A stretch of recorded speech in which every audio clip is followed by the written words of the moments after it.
Hello everyone, আশা করি সকলেই ভালো আছো। আজকে আমরা লিপিডের পার্ট 2 নিয়ে আলোচনা করব। বায়োকেমিস্ট্রিতে লিপিড যেটা আছে, আগে আমি পার্ট 1 টা শেষ করেছি।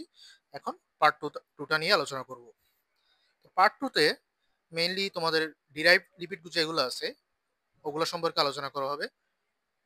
তো বরাবরের মতো আমি তোমাদের সাথে আছি, Subhajit Bandyopadhyay, Dhaka medical college, K81 batch, national merit 12। এখন ভিডিও শুরুর আগে আমি বলি, এই নোটটা তোমাদের হাতে লেখা লাগবে না বা স্ক্রিনশটও নেওয়া লাগবে না।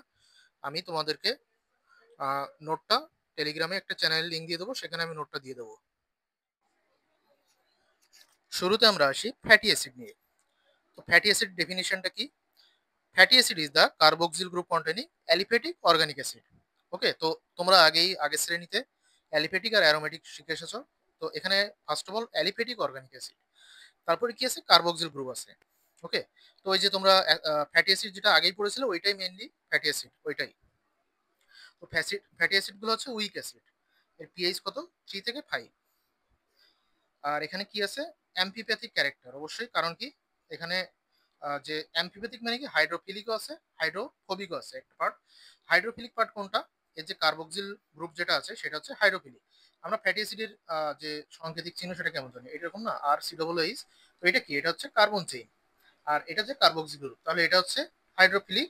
আর এটা হচ্ছে হাইড্রোফোবিক, কারণ কার্বন কিন্তু একটা কি বলে কোভালেন্ট বা সমযোজী যৌগ যেটা বলা হয় ওটা তৈরি করে হাইড্রোকার্বন চেইনটা, ওটা কিন্তু অবশ্যই হাইড্রোফোবিক হবে। এখন এই যে একটা হাইড্রোফিলিক গ্রুপ আছে, এর কারণে এটা ওয়াটার সলিউবল। কোনো কম্পাউন্ডে যদি যে কোনো একটি হাইড্রোফিলিক গ্রুপ থাকেই, তাহলে সেটা অবশ্যই ওয়াটার সলিউবল হবে। শর্ট চেইন ফ্যাটি অ্যাসিড গুলো হচ্ছে ওয়াটার সলিউবল, ঠিক আছে, কিন্তু লং চেইন ফ্যাটি অ্যাসিড গুলো কিন্তু ওয়াটার সলিউবল না। ওকে, এটা তোমার বডিতে যে প্লাজমা প্রোটিন গুলো আছে তার মাধ্যমে বডিতে সার্কুলেট হয়। এখন ফ্যাটি অ্যাসিডের সোর্স কি আছে? সোর্স হচ্ছে দুই রকম, এন্ডোজেনাস, এক্সোজেনাস। এন্ডোজেনাস মানে কি, বডির মধ্যে যেগুলো সিনথেসিস হয়, বাইরে থেকে আনা লাগে না। আর এক্সোজেনাস মানে কি, যেগুলো আছে বাইরে থেকে আমাদের খাওয়া লাগে। তো এন্ডোজেনাস সোর্স কি আছে? Synthesis of non essential fatty acid in our body. Fatty acid দুই রকম, একটা নন এসেনশিয়াল আর একটা হচ্ছে ইসেনশিয়াল। তো এখানে আমাদের বডিতে নন এসেনশিয়াল জানোই তোমরা, যেমন ইসেনশিয়াল অ্যামিনো অ্যাসিড পড়েছিলে, essential fatty acid, non essential fatty acid পড়েছিলে তোমরা, সরি অ্যামিনো অ্যাসিড পড়েছিলে, ওখানে তোমরা জানো নন এসেনশিয়াল যেগুলো আছে সেগুলো আমাদের বডিতে সিনথেসাইজ হয়। একইভাবে এখানেও যে নন এসেনশিয়াল ফ্যাটি অ্যাসিড যেগুলো আছে ওগুলো আমাদের বডিতে সিনথেসাইজ হয়, কিন্তু ইসেনশিয়াল যেগুলো ওগুলো আমাদের বাইরে থেকে মানে বাইরে ডায়েটের মাধ্যমে, এক্সোজেনাস ডায়েটের মাধ্যমে আমাদের বডিতে খাওয়া লাগে যেটা। তো এক্সোজেনাসের মধ্যে সোর্স কি আছে? স্যাচুরেটেড যে ফ্যাটি অ্যাসিড, তার মধ্যে আছে animal fat, ghee, Dalda, coconut oil, palm oil, vanaspati. আর আনস্যাচুরেটেড কি আছে? Vegetable oil, fish oil, cod liver oil, এগিয়া। এগুলো একটু মুখস্থ করো তোমরা, এটা এমসিকিউ ভাইবা রিটেন সব জায়গায় লাগে। এখন আমাদের এই স্যাচুরেটেড ফ্যাটি অ্যাসিড গুলো কিন্তু মানে বডির জন্য খারাপ, কিন্তু আনস্যাচুরেটেড গুলো কিন্তু ভালো।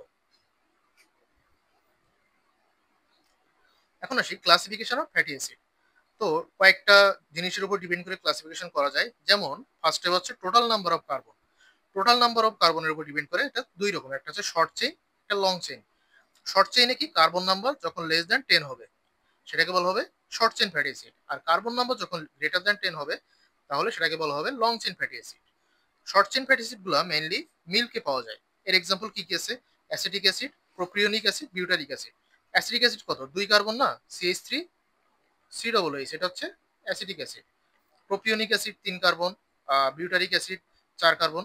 ওকে, আর লং চেন কি কি আছে? পামিটিক অ্যাসিড মেবি 15 কার্বন, যতটুকু মনে হয়। স্টিয়ারিক অ্যাসিড হচ্ছে 18 কার্বন, মেরা C17H35 এরকম মেবি, C ডবল এইচ এরকম ছিল মেবি, এটা মেবি স্টিয়ারিক অ্যাসিড, আমার নট শিওর। তো এখানে 18 কার্বন থাকে স্টিয়ারিক অ্যাসিডে। ওকে, এখন কি আছে, বেসড অন স্যাচুরেশন, স্যাচুরেশনের উপর বেস করে স্যাচুরেটেড ফ্যাটি অ্যাসিড, আনস্যাচুরেটেড। এগুলো হচ্ছে স্যাচুরেশন বলতে সম্পৃক্ততা, যে সম্পৃক্ত ফ্যাটি অ্যাসিড এবং অসম্পৃক্ত ফ্যাটি অ্যাসিড। যেটা পড়ছো, সম্পৃক্ত হাইড্রোকার্বন কি ছিল তোমাদের? অ্যালকেন ছিল না, যেখানে কোনো ডাবল বন্ড ছিল না। আর অসম্পৃক্ত কি, অ্যালকিন অ্যালকাইন ছিল যেটা। তো এখানেও তাই, যদি কোনো ডাবল বন্ড না থাকে তাহলে সেটা হচ্ছে স্যাচুরেটেড ফ্যাটি অ্যাসিড। আমাদের বডিতে 50% হচ্ছে স্যাচুরেটেড, আর বাকি 50% হচ্ছে আনস্যাচুরেটেড। এগুলো হচ্ছে তোমার remain solid at room temperature. এগুলো আমাদের রুম টেম্পারেচারে সলিড অবস্থায় থাকে। তোমরা জানো যে আমাদের অ্যালকেন গুলো কি ছিল, সলিড অবস্থায় থাকতো না। অ্যালকেনের গলনাঙ্ক অনেক কম ছিল যেটা এই জন্য। তো এর এক্সাম্পল কি আছে? Palmitic acid, stearic acid, butyric acid, acetic acid. আর আনস্যাচুরেটেড কি? One or more double bond is present. আর এটা অবশ্যই সিস ফর্মে থাকে। সিস ট্রান্স তোমরা জানো অবশ্যই, সেটা কি? সাপোজ এখানে দুইটা কার্বন ডাবল বন্ড আছে, তো আমাদের এখানে হাইড্রোজেন আছে, এটাও হাইড্রোজেন আছে। আর আরেকটা কার্বন, আমি একটা ফ্যাটি অ্যাসিড সাপোজ, সেটার স্ট্রাকচার আছে এরকম। ওকে, তো দেখো এই দুইটাতে হাইড্রোকার্বন সেম সাইডে আছে, সরি দুইটাতে হাইড্রোজেন সেম সাইডে আছে, তাহলে এটা হচ্ছে সিস। আর এই দুটাতে যেহেতু ডিফারেন্ট সাইডে আছে, তাই এটার নাম হচ্ছে ট্রান্স। তো আমাদের বডিতে মেইনলি এই ফর্মে থাকে, সিস ফর্মে থাকে। তাহলে এখানে আমি বলেছি 50% বডির ফ্যাটি অ্যাসিডটা হচ্ছে তোমার আনস্যাচুরেটেড ফ্যাটি অ্যাসিড। আর এটা হচ্ছে লিকুইড অবস্থায় থাকে রুম টেম্পারেচারে। এটা আবার দুইটা টাইপস হয়, মোনো আনস্যাচুরেটেড ফ্যাটি অ্যাসিড এবং পলি আনস্যাচুরেটেড ফ্যাটি অ্যাসিড। তাহলে নাম থেকে তোমরা কি বুঝতে পারছো একটু মনে মনে বলো তো? সেটা কি? মোনো আনস্যাচুরেটেড মানে কি? একটি মাত্র ডাবল বন্ড থাকলে সেটাকে বলা হচ্ছে মোনো আনস্যাচুরেটেড বা মুফা সংক্ষেপে বলা হয়। আর যদি একের অধিক থাকে, দুইটি বা দুইয়ের অধিক থাকে, তখন সেটাকে বলছে পলি আনস্যাচুরেটেড বা পুফা যেটাকে বলা হয়। তো এই দুটা নিয়ে আমরা একটু আলোচনা করি। তাহলে আমি আগে বলেছি যদি একটা ডবল বন্ড থাকে তাহলে তার নাম হচ্ছে মুফা। আর যদি দুই বা দুইয়ের অধিক থাকে তাহলে তার নাম পুফা। এটা কোথায় কোথায় পাওয়া যায়? অলিভ অয়েলে পাওয়া যায়, ক্যানোলা অয়েলে পাওয়া যায়। আর এটা হচ্ছে ফিশ অয়েল, ভেজিটেবল অয়েল। আবার ভেজিটেবল অয়েলে কোকোনাট অয়েল এবং পাম অয়েলে পাওয়া যায় না।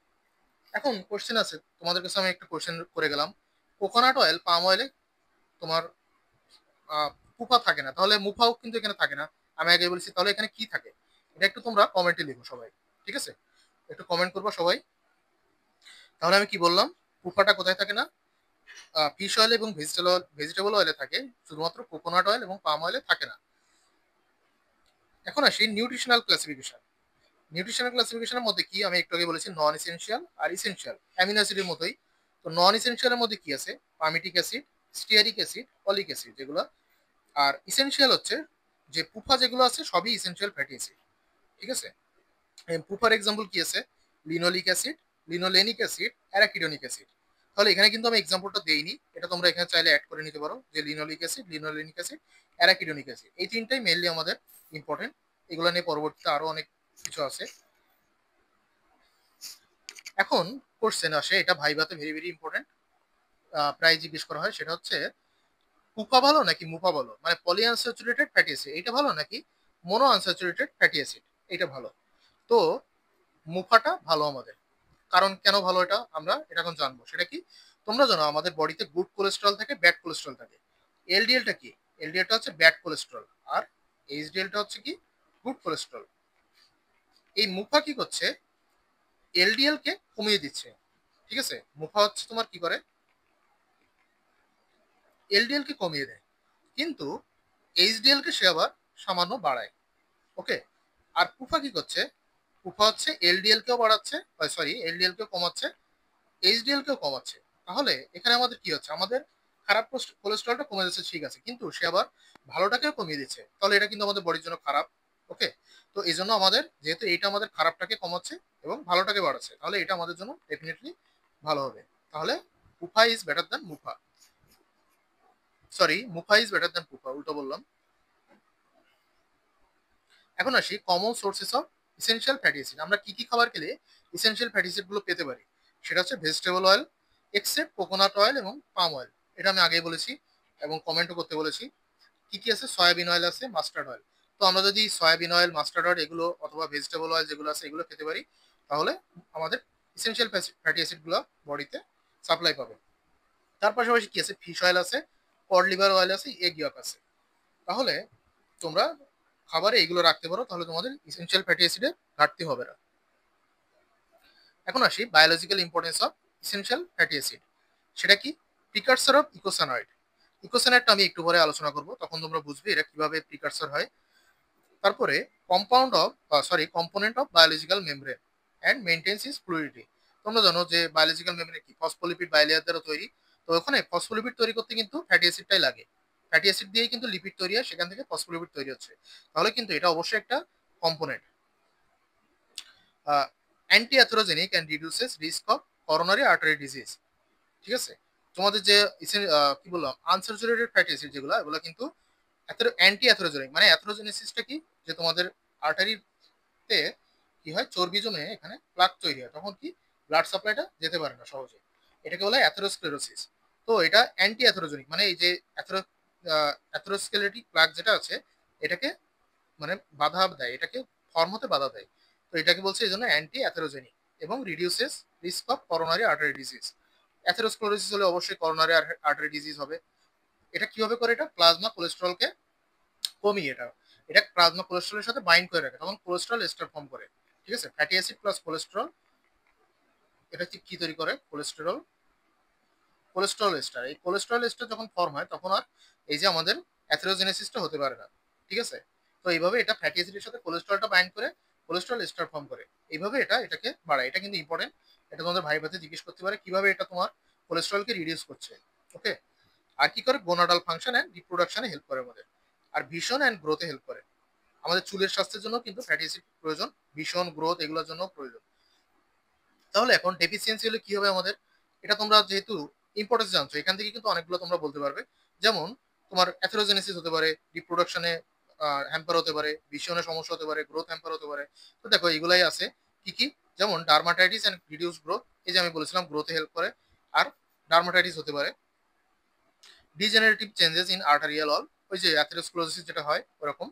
আর impact gonadal function and reproductive failure, তাহলে যেহেতু এটা রিপ্রোডাকশনে হেল্প করছিল, এর এফিসিয়েন্সিতে রিপ্রোডাক্টিভ ফেলিওরটা হবে। আর ফ্যাটি লিভার হতে পারে, যেহেতু ওই যে কোলেস্ট্রলের মাধ্যমে যে লিভারে চর্বি জমবে, এটা যেহেতু কোলেস্ট্রল এস্টার বাইন্ড করে রাখছিল, তাহলে এটা যখন থাকছে না তখন কোলেস্ট্রলটা বেশি হয়ে যাচ্ছে, সেটা লিভারে যে তোমার ফ্যাটি লিভার ফর্ম করছে।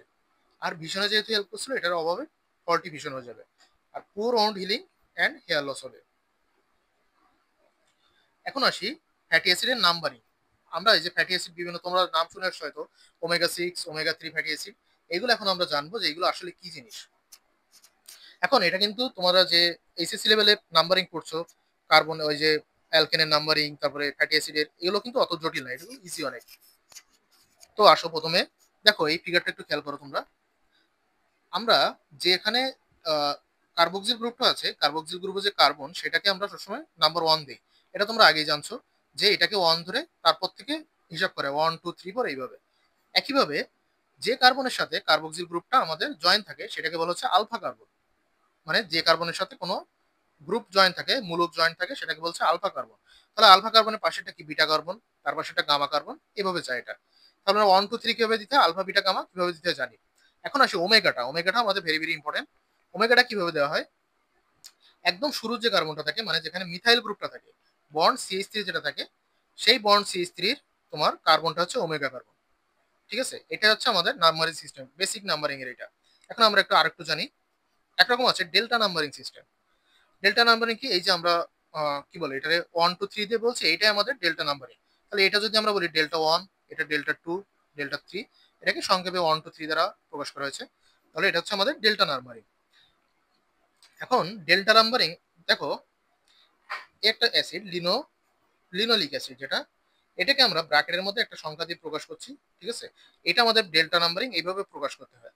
তাহলে এটা কিভাবে করি আমরা, দেখো ফার্স্টে কি লেখা হয়, এই যে 18, এটা হচ্ছে number of, sorry total number of carbon. প্রথমে লেখা হয় কি, টোটাল নাম্বার অফ কার্বন, তারপরে কি লেখা হয়, নাম্বার অফ ডাবল বন্ডস। এই যে 2 যেটা দেখছো এটা হচ্ছে, তার মানে এখানে 2টা ডাবল বন্ড আছে। তারপরে একটা সেমিকোলন দেওয়া হয়, সেমিকোলন দিয়ে বন্ডগুলো কোন কোন পজিশনে আছে সেটা লেখা হয়। এখন তোমরা সাপোজ এটা আমাদের নাই, তাহলে আমরা এটা থেকে নাম্বারিংটা করব। তাহলে দেখো আমরা এখানে 1 দিলাম, দেওয়ার পরে তাহলে এখানে কয়টা আছে, আগে আমরা দেখবো এখানে কয়টা টোটাল কার্বন আছে। তাহলে এখানে একটা, 7টা, একটা 8টা, 9টা, 10টা, 11, 12, 13, 13 আর 4, 17, 18, তাহলে আমাদের এখানে টোটাল 18টা কার্বন আছে। তাহলে ফার্স্টে আমরা নাম্বার অফ কার্বন দেবো, তাহলে 18টা হয়ে গেল। এবার আমরা দেখবো নাম্বার অফ ডাবল বন্ড কয়টা আছে। তাহলে এই দেখো একটা ডাবল বন্ড, একটা ডাবল বন্ড, তাহলে 2টা ডাবল বন্ড। এখন আমরা একটা সেমিকোলন দিব, দিয়ে কি করব, ডাবল বন্ড গুলো কোন কোন পজিশনে আছে সেটা দেবো। তাহলে দেখো এখানে ফার্স্টেটা কত আছে, 1, 7 আর 1 8, 9, তাহলে 9 নম্বর কার্বনে। আরেকটা কত নম্বরে আছে, আরেকটা দেখো, তাহলে 9, 10, 11, 12, আর একটা আছে 12 নম্বর কার্বন। ঠিক আছে, তাহলে আমাদের ইজিলি করা হয়ে গেল নাম্বারিংটা, ডেল্টা নাম্বারিং। তাহলে এভাবে যদি তোমাদের পরীক্ষায় কোনো একটা কার্বন হাইড্রোকার্বন এভাবে অ্যাসিড দিয়ে দেয়, তাহলে সেটা তোমরা এভাবে করতে পারবা। এবার আসি ওমেগা নাম্বারিং সিস্টেম। তাহলে ওমেগা 3, ওমেগা 6 এগুলো কি? আমরা যে জানি ওমেগা 3 ফ্যাটি অ্যাসিড বলি। অনেক অয়েলে লেখা থাকে reached in omega 3 fatty acid. তো এগুলো হচ্ছে এই যে আমরা ওমেগা নাম্বারিং সিস্টেম দেখিয়েছিলাম, এখানে যেতে যেতে যত নম্বর কার্বনে যে ফার্স্ট আমরা ডবল বন্ডটা পাবো, ওইটা যত নম্বর ওমেগা হবে সেটা হচ্ছে ওমেগা 3, ওমেগা সেই ওমেগা। মানে সাপোজ এখানে আমার একটা যদি ডাবল বন্ড থাকতো, ঠিক আছে? সাপোজ এখানে একটা ডাবল বন্ড আছে আমার, তাহলে এখানে আমরা ওমেগা 1 দিতাম, ওমেগা 2 দিতাম, ওমেগা 3।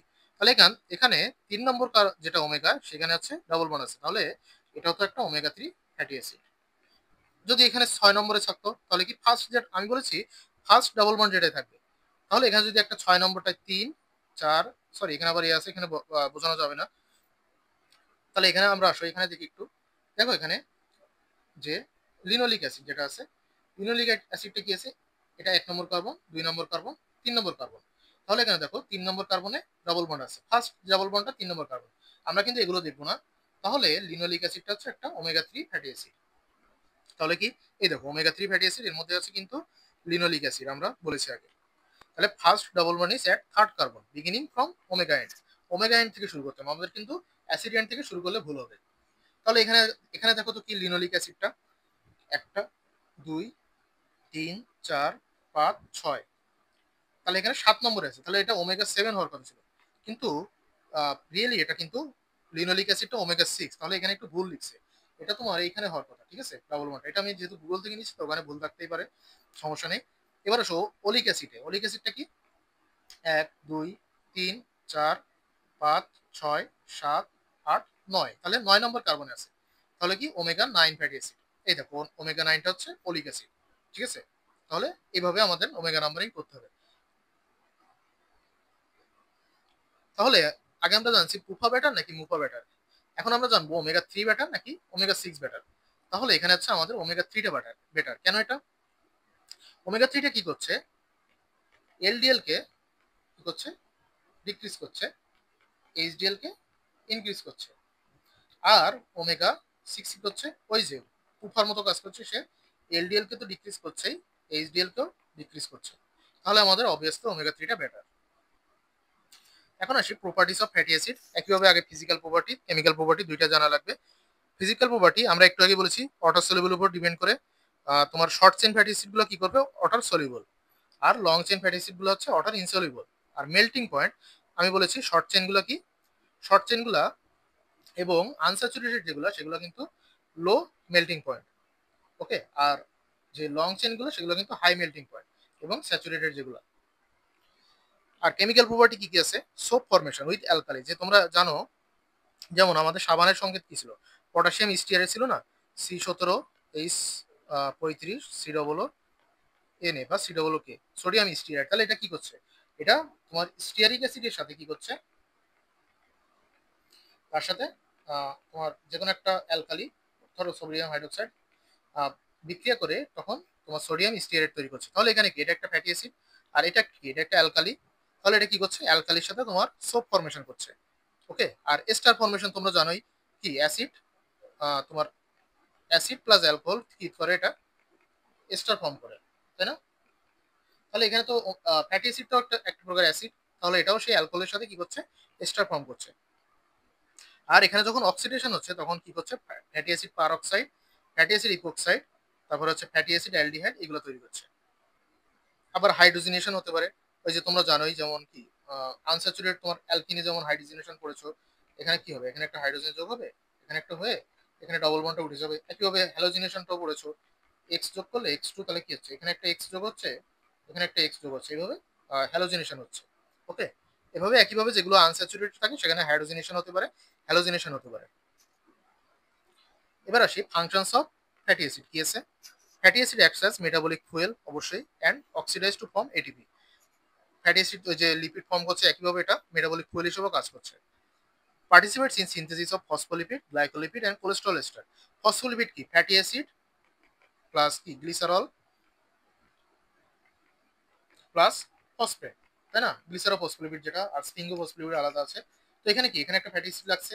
একইভাবে আমি কি বলেছিলাম? Fatty acid plus cholesterol, cholesterol মিলে কি হবে? কোলেস্টেরল এস্টার ফর্ম করছে।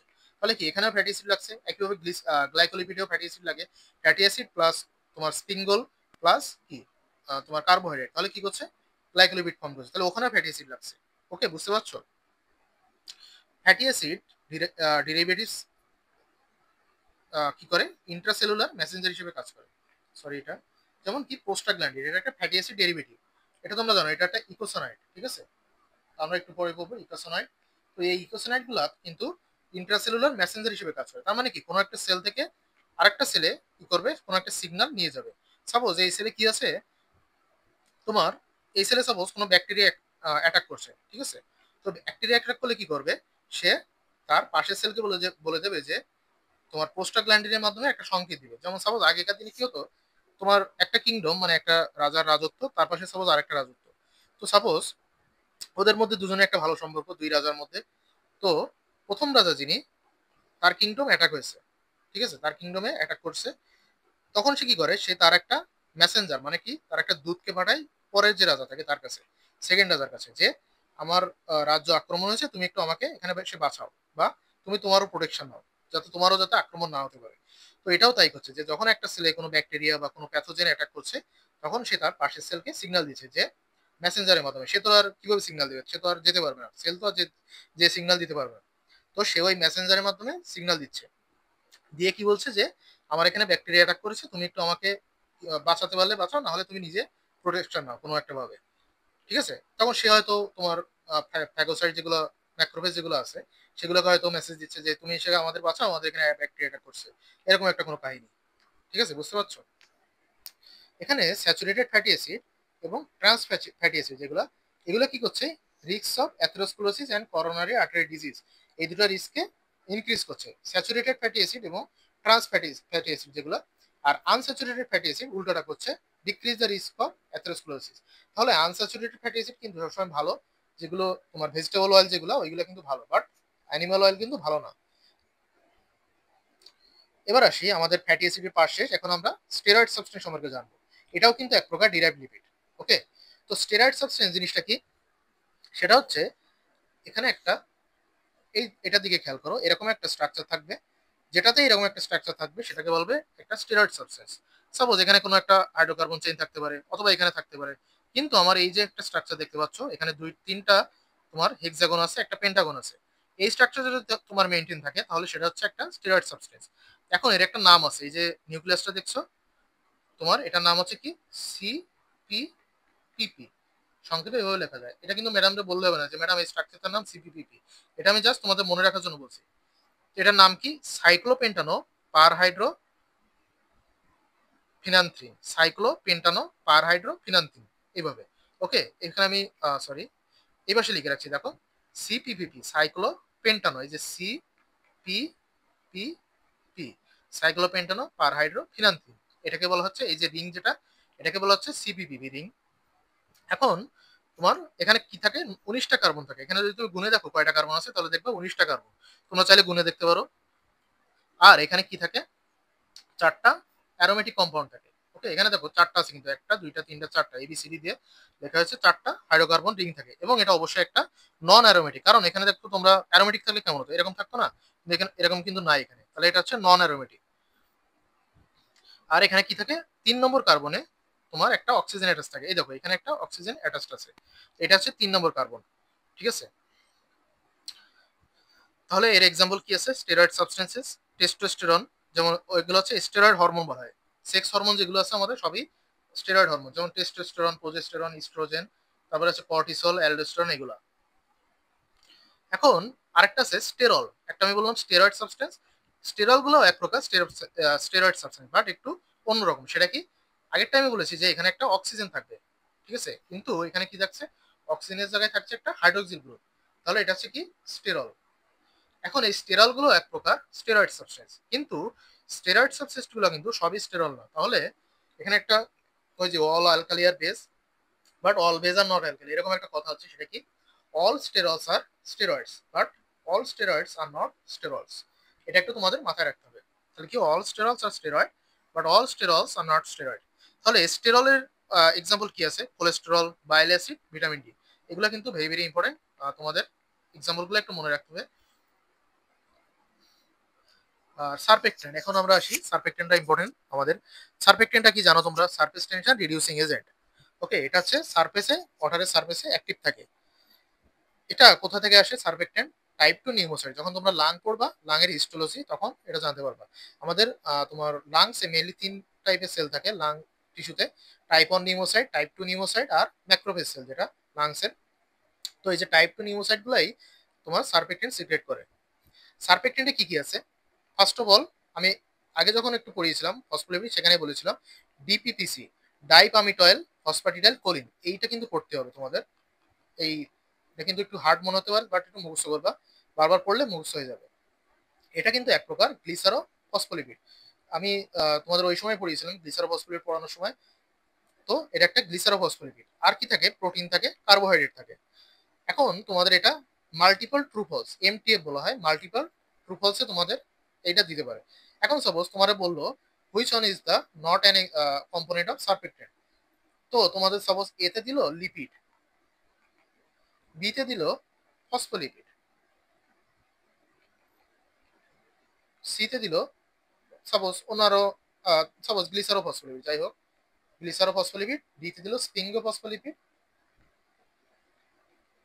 ইতে দিল 3টা থাকে, আচ্ছা সরি 5টা থাকে কার্বোহাইড্রেট, সাপোজ দিল কার্বোহাইড্রেট। এখন তোমাদের বললো নিচের এটা ট্রু ফলস দিবে, এখানে তোমার পাশে পাশে ট্রু ফলস দিতে হয়। তো তুমি দেখে বলবা যে এখানে তো আমি পড়েছি গ্লিসারো ফসফোলিপিড, তাহলে লিপিড তো হওয়ার কথা না, ফসফোলিপিড হওয়ার কথা না, তাহলে আমি গ্লিসারো ফসফোলিপিড আর কার্বোহাইড্রেট এই দুটো পড়েছি, তাহলে এই দুটো আমি ট্রু দেবো। কিন্তু একটা জিনিস দেখো তুমি, এখানে একটা ঠিকই আছে, গ্লিসারো ফসফোলিপিড এটা এক প্রকার লিপিড না? এটা তো একটা লিপিডেরই প্রকার, তাহলে তো এটা একটা লিপিড নিশ্চয়ই, তাহলে কিন্তু এটা আমাদের ট্রু। আবার এটা কিন্তু এক প্রকার ফসফোলিপিড, তাহলে এটাও কিন্তু আমাদের ট্রু। তাহলে ধাপ করে ভাবে অ্যান্সারটা দেওয়া যাবে না, একটু ঠান্ডা মাথায় চিন্তা করতে হবে। ওকে, আর এটার ফাংশনকে আমি আগে বলেছি যে reduce surface tension of fluid lining the alveoli. আর এটা ক্লিনিক্যাল ইম্পর্টেন্স কি? এটা না থাকলে কি হয়? Respiratory distress syndrome. তার মানে যে তোমার চাইল্ডের কোনো ইনফ্যান্টে যদি সার্ফেক্টেন্ট না তৈরি হয়, তখন তার লাংস গুলো প্রসারিত হতে পারে না। ঠিক আছে, সারফেস টেনশনের কারণে সবসময় চুপসে থাকে। তাহলে সে কি করবে? সে আর তোমার শ্বাস নিতে পারবে না ঠিক মতো, তখন তার রেসপিরেটরি ডিস্ট্রেস হবে। এখন আসি মাইসেলি। মাইসেলি তোমার নামটা পড়েছো হয়তো, আগে জেনেছো। মাইসেলি কি করে? মেনলি প্রোটিন, সরি লিপিড ডাইজেশনে হেল্প করে। তো মাইসেলিটা কি? Micelle is a small globular structure, মানে একটা, এই দেখো এখানে গ্লোবিউলার স্ট্রাকচার একটা। এটা কি দ্বারা প্রডিউস হয়? অ্যাম্ফিপ্যাথিক লিপিডস দ্বারা। তাহলে মাইসেলি কি দ্বারা ফর্ম হয়? অ্যাম্ফিপ্যাথিক। অ্যাম্ফিপ্যাথিক মানে কি? আমি আগে বলেছি একটা পার্ট থাকবে হাইড্রোফিলিক, একটা পার্ট থাকবে হাইড্রোফোবিক। এই দেখো এখানে এই যে লিপিড যেটা আছে, ওকে, এখানে দেখো একটা পার্ট, এই যে টেল যেটুকু আছে এটুকু হচ্ছে নন পোলার অর হাইড্রোফোবিক, আর এই যে হেড যেটা আছে সেটা হচ্ছে পোলার। এখন এই যে পোলার পার্টটা দেখো তোমার এক্সটার্নালি আছে, মানে বাইরের দিকে আছে এক কথায়। আর নন পোলার পার্টটা দেখো ভিতরের দিকে আছে।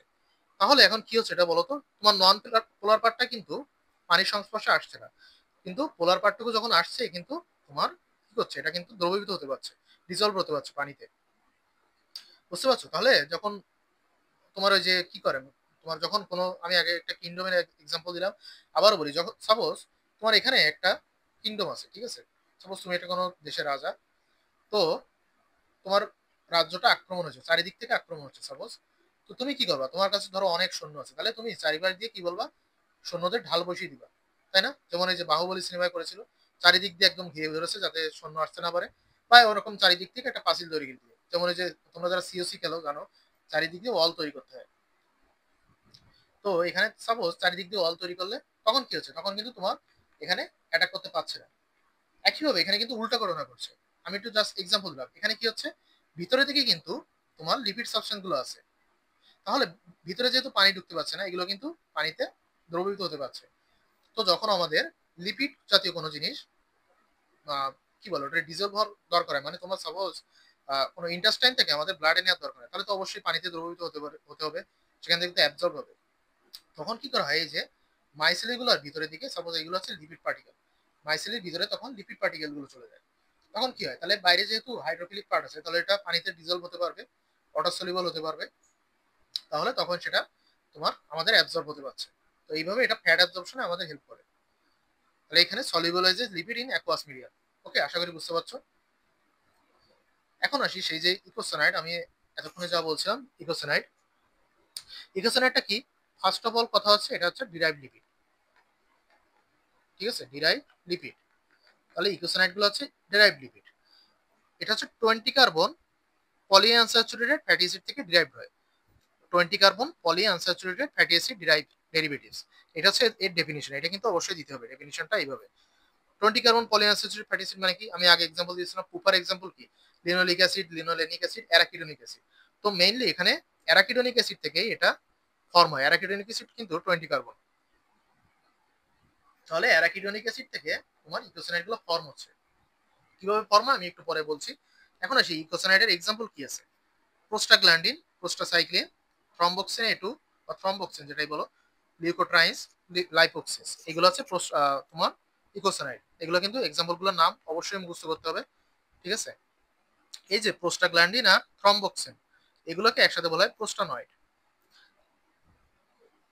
এবার আমি যে তিনটা তোমার আনস্যাচুরেটেড ফ্যাটি অ্যাসিড বলেছিলাম, পুপা যে তিনটা, লিনোলিক অ্যাসিড, অ্যারাকিডোনিক অ্যাসিড আর লিনোলেনিক অ্যাসিড, এই তিনটা থেকে তোমার ইকোসানাইড ফর্ম হয়। তো এদের বিভিন্ন গ্রুপ থাকে, যেমন লিনোলিক অ্যাসিড থেকে গ্রুপ 1 ইকোসানাইড গুলো হয়, অ্যারাকিডোনিক অ্যাসিড থেকে গ্রুপ 2, আর লিনোলেনিক অ্যাসিড থেকে গ্রুপ 3।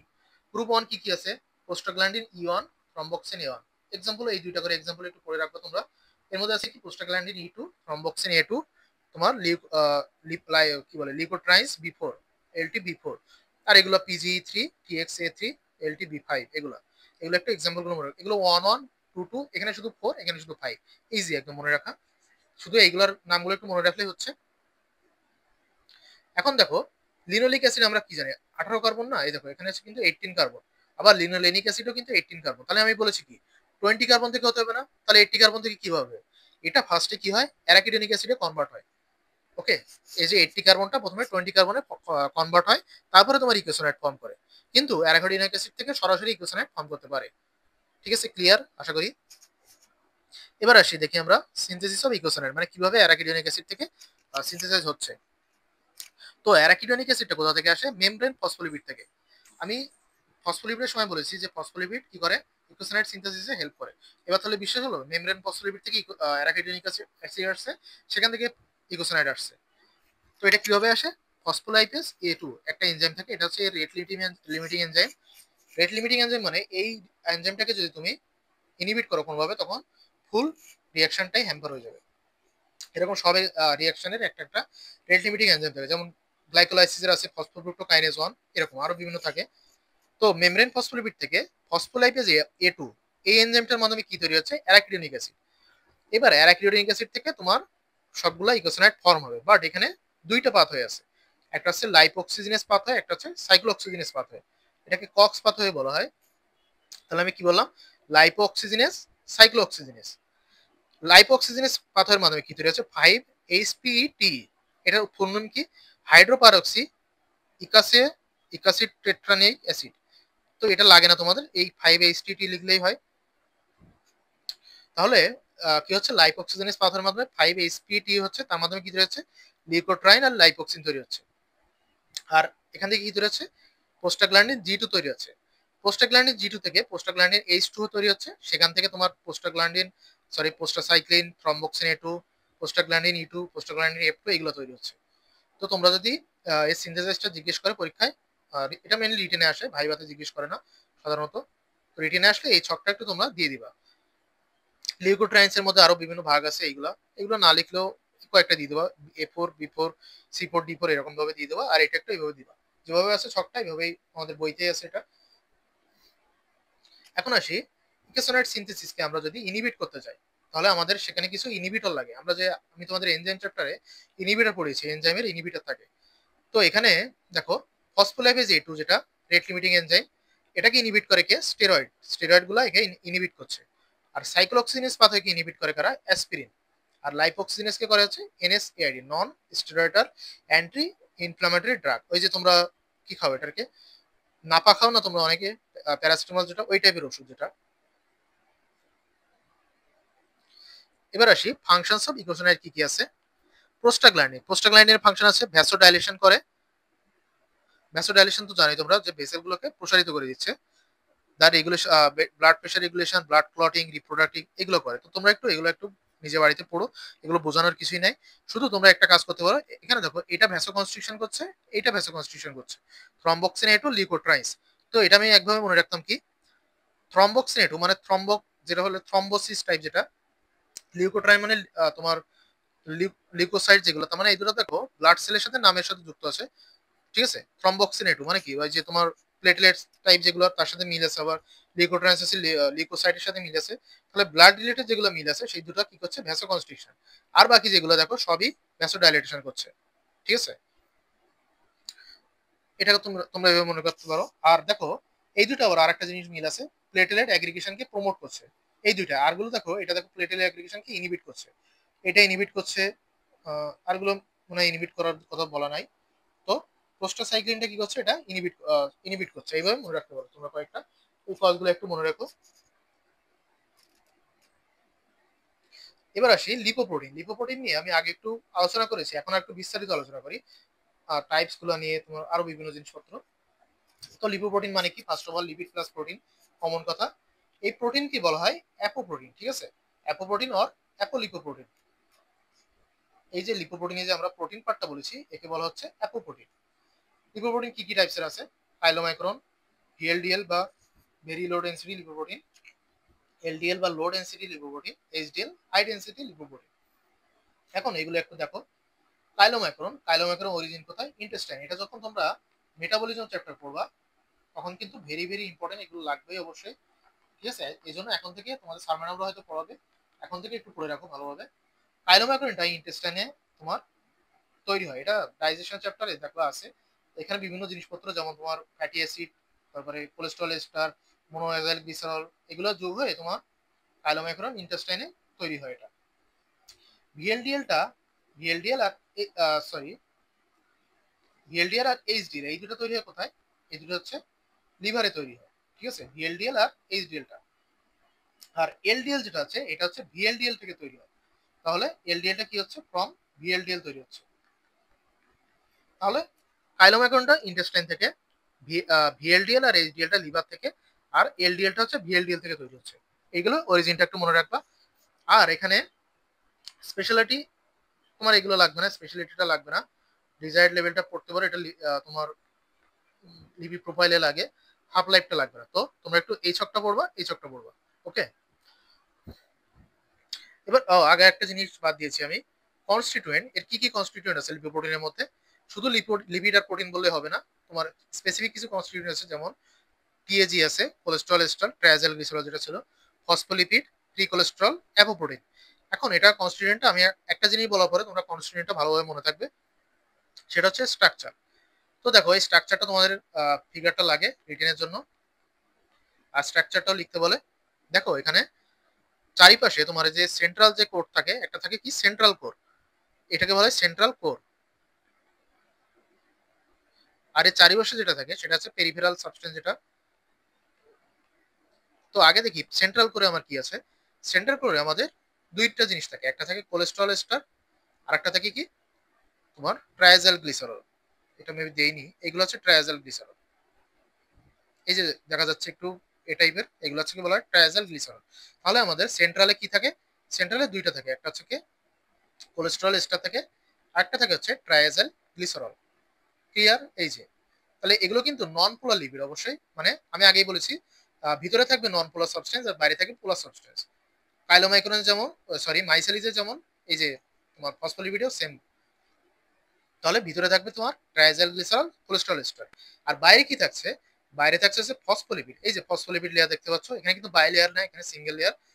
সেল মেমব্রেনে বাই লেয়ার থাকে, বাট এখানে দেখো single layer, single layer phospholipid. আর একটা থাকে হচ্ছে ফ্রি কোলেস্ট্রল। এইগুলো হচ্ছে ফ্রি কোলেস্ট্রল, এই দেখো এখানে দেওয়া আছে। ওই যে সেল মেমব্রেনে যেমন ওখানে কোলেস্ট্রল ছিল ভিতরে ভিতরে ওরকম। আর একটা থাকে হচ্ছে অ্যাপোপ্রোটিন, এই যে বড় বড় যেগুলো দেখছো এগুলো হচ্ছে অ্যাপোপ্রোটিন, ঠিক আছে, ক্লিয়ার। ইন্টিগ্রাল অ্যাপোপ্রোটিন আর এটা হচ্ছে পেরিফেরাল অ্যাপোপ্রোটিন। ওই যে একদম সেল মেমব্রেনের মতোই সেম অলমোস্ট, শুধু এখানে বাই লেয়ারের জায়গায় সিঙ্গেল লেয়ার। তো আশা করি স্ট্রাকচারটা ক্লিয়ার। তাহলে তোমরা এখান থেকে বলো তো সাবস্টেন্স কি কি, সবগুলো টোটাল মিলায়। তাহলে এখানে আমি বলেছি সেন্ট্রালি থেকে কোলেস্ট্রল এস্টার, ট্রাইয়াজাইল গ্লিসারল, আর পেরিফেরালি থাকে কি ফসফোলিপিড, কোলেস্ট্রল, ফ্রি কোলেস্ট্রল, আর অ্যাপোপ্রোটিন। তাহলে দেখো এইগুলোই দেওয়া আছে, ট্রাইয়াজাইল গ্লিসারল, কোলেস্ট্রল এস্টার, বাইরে থাকে ফসফোলিপিড, ফ্রি কোলেস্ট্রল, অ্যাপোপ্রোটিন।